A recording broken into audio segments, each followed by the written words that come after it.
தமிழக அமைச்சரவையில இப்ப இடைக்கால பட்ஜெட் தாக்கல் பண்ண தீர்மானம் நிறைவேற்றிருக்காங்க.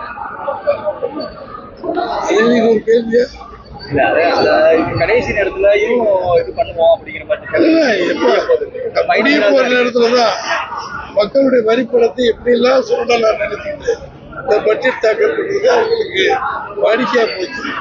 பண்ணக்கூடாது, அப்படி முடிய போற நேரத்துல பண்ணக்கூடாது பண்றாங்க. அது என்னென்ன தவறுகள் இருக்கிறத மக்கள் கொடுக்கிற வாக்குகள் மூலமாக ஆட்சி மாற்றம் ஏற்படுகின்ற பொழுது மாண்புமிகு எடப்பாடி அவர்கள் அதில் குற்றங்களை கண்டுபிடிப்பார். கடந்த தேர்தலில் பாஜகவோட கூட்டணி வைக்க மாட்டோம் அப்படின்னு சொல்லிட்டு தனித்து பாராளுமன்ற தேர்தலில் போட்டுட்டாங்க.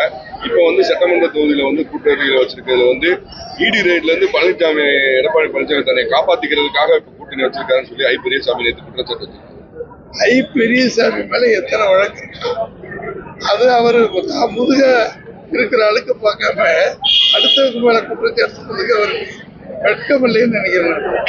இன்னைக்கு வழக்கு அவர் விடுதலையான்னு சொன்ன வழக்கை அந்த வழக்கு மறுபடியும் விசாரிக்கணும்னு சொல்லி அதை சுப்ரீம் கோர்ட்டு போய் இன்னும் மறுபடியும் ஐ பெரியசாமி வழக்கில் தவறு செய்திருக்கிறார், அதுக்கு குறைவாக பேசி ஆங்கிலத்தில் சொல்லப்படுகிற அந்த முக்கியமான நடவடிக்கைகள் இருக்கிறது.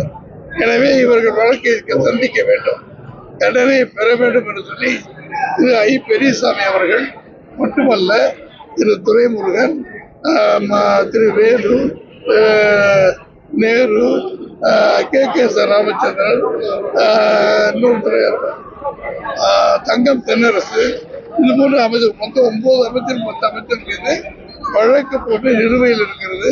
அவர்கள் மீது எந்த நேரமும் அது சட்ட விதிப்படி பார்த்து நீதிபதி தண்டனை எதிர்பார்த்து கொடுக்கிறது.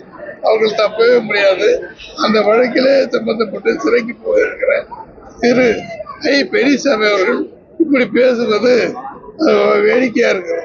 அதே போல இப்ப ரெண்டு கட்ட தேர்தல் வாக்குறுதி கொடுத்தீங்க. அனைத்தும் எடப்பாடி பழனிசாமி அறிவிச்ச தேர்தல் வாக்குறுதி அனைத்தும் புஷ்பானம் அப்படின்னு சொல்லி அவங்க ஏற்கனவே 525 வாக்குறுதி திமுக புஷ்பானமா போயிருக்கு. புஷ்பானங்கிறது மட்டும் சொல்றாங்க, அது கிடையாது.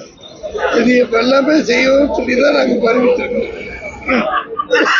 தேர்தல் முடிஞ்ச உடனே இதற்குரிய நடவடிக்கை எடுக்கணும். அதிமுக வாக்குறுதியை மாண்புமிகு எடப்பாடியார் நிச்சயமாக நடக்கும், 100க்கு 100 நடக்கும்.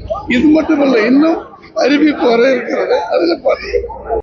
செய்திகளை உடனுக்குடன் தெரிந்து கொள்ள கீழ்கண்ட கேபிள் மற்றும் DTH நெட்வொர்க்குகளில் எம்நாடு செய்தி தொலைக்காட்சியை காணுங்கள். பாதகம் செய்பவரை கண்டால் நாம் பயம் கொள்ளலாகாது பாப்பா. மோதி மிதித்து விடு பாப்பா, அவர் முகத்தில் உமிழ்ந்து விடு பாப்பா. அண்மை செய்திகளை உடனுக்குடன் தெரிந்து கொள்ள இணைந்திருங்கள் எம்நாடு தொலைக்காட்சியுடன்.